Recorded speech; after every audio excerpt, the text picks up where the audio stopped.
2012년부터 지금까지 매년 다이어리를 써왔습니다. 그런데 하는 일이 늘어나면 기존에 쓰던 방식에 불편함이 생겼어요. 그래서 가장 효율적인 도구를 찾으려고 일본과 국내 문구점을 싹 다 돌았습니다.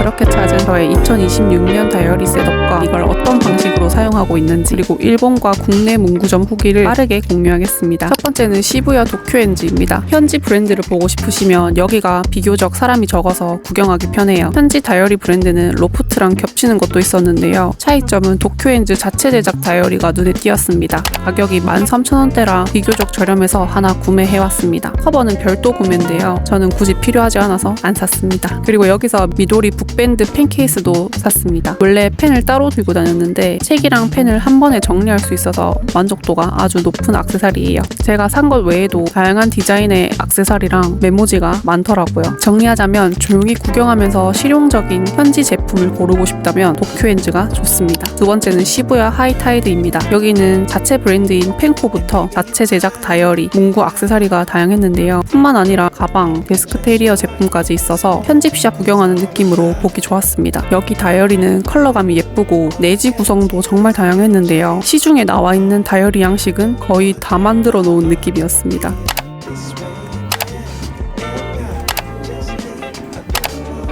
그리고 10월부터 시작해서 새 다이어리를 미리 사용 가능하다는 점도 재밌었습니다. 저는 간단한 양식의 저널링용으로 하나 구매해봤고요. 북밴드도 구매했습니다. 알고 보니까 이건 직구에서 쓰는 제품이더라고요. 버클이 있어서 고무가 무한정으로 늘어날 걱정이 없겠더라고요. 그래서 잘 산 제품입니다. 그리고 하이타이드 세평 메모지인데요. 인덱스 위치가 위, 중간, 아래로 다 달라서 좋았습니다. 이 인덱스 위치가 겹치지 않으니까 좀 더 찾기 편하겠더라고요.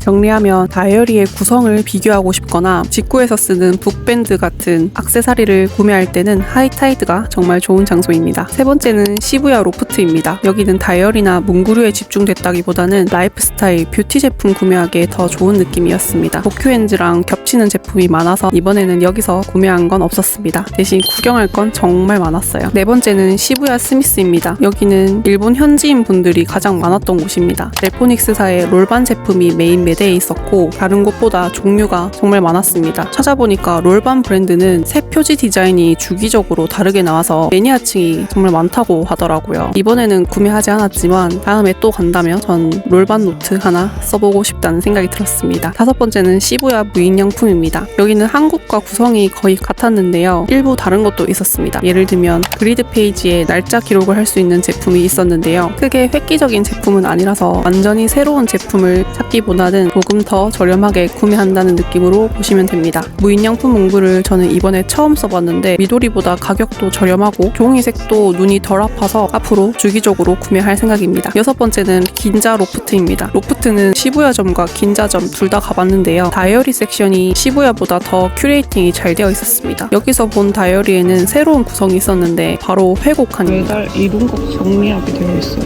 날 행복하게 했던 거, 후회하게 했던 거.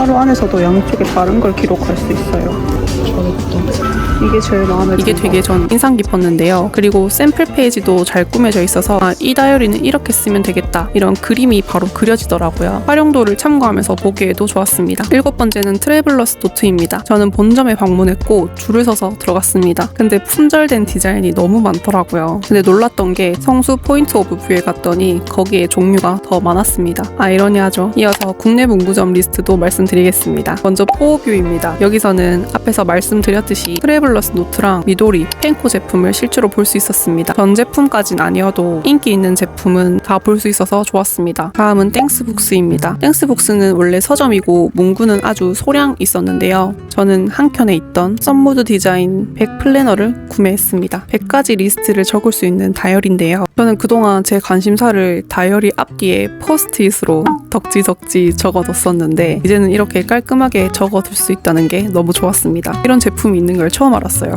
저는 이걸 인생 전체에서 해보고 싶은 걸 적는 용도로 쓰려고 합니다. 예시를 봤는데 읽고 싶은 책 100권, 여행 가고 싶은 곳 100곳처럼 카테고리를 정해서 쓰는 경우도 있더라고요. 다음은 롤드 페인트입니다. 여기는 마스킹 테이프를 판매하는 곳이에요. 저는 사실 테이프의 활용도를 아직 정확히 못 정해서 구매는 못했습니다. 하지만 다이어리를 쓰다 보면 필요해지는 시점이 올 수도 있을 거라고 생각하는데요. 그때는 무조건 여기 가려고 합니다. 사실 보시다가 저희 일본도 강의도 막 뜯어놨었거든요. 그래서 아래쪽만 아니라 위에 정말 친절하셔서 기분 좋게 구매할 수 있는 곳이고 종류가 많아서 원하는 건 무조건 찾을 수 있겠더라고요. 아, 그리고 여기에서도 미도리 수첩을 판매하셔서 좋았습니다. 마지막은 톤랜드입니다. 여기서는 바인더 커버를 구매했는데요. 백 플래너랑 아이디어 덤프용 수첩을 같이 보관해뒀습니다. 저는 3,000원 주고 각인을 해봤는데요. 솔직히 저의 기대보다는 조금 퀄리티가 별로였습니다. 작년에도 몰스킨 다이어리에 각인을 했었거든요. 근데 작년이랑 비교돼서 조금 당황했습니다. 왜 이렇게 안 예쁘지? 지금 글씨체 선택이 좀 잘못된 것 같아요.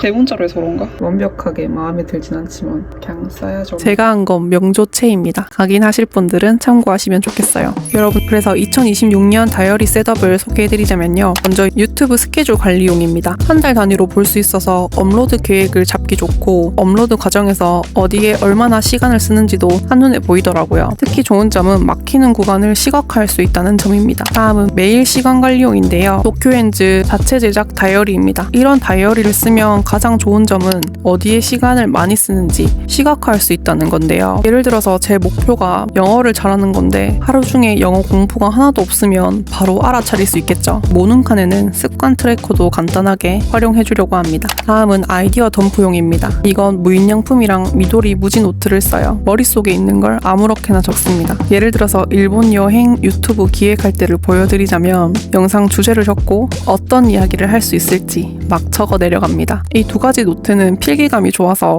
손으로 쓸 때도 기분이 너무 좋더라고요. 마지막은 하이타이드 다이어리인데요. 이건 아침, 점심, 저녁으로 나뉜 간단한 레이아웃입니다. 저는 이걸 칭찬일기, 소비일기도 씁니다. 네, 그래서 여러분 2012년부터 다이어리를 써오면서 느낀 불편함을 기준으로 다이어리 셋업을 정리해봤습니다. 여러분도 이 중에서 지금 생활에 맞는 부분만 골라서 각자 방식으로 써보시길 바라겠습니다. 다음 영상에서 바로 뵙겠습니다. 감사합니다.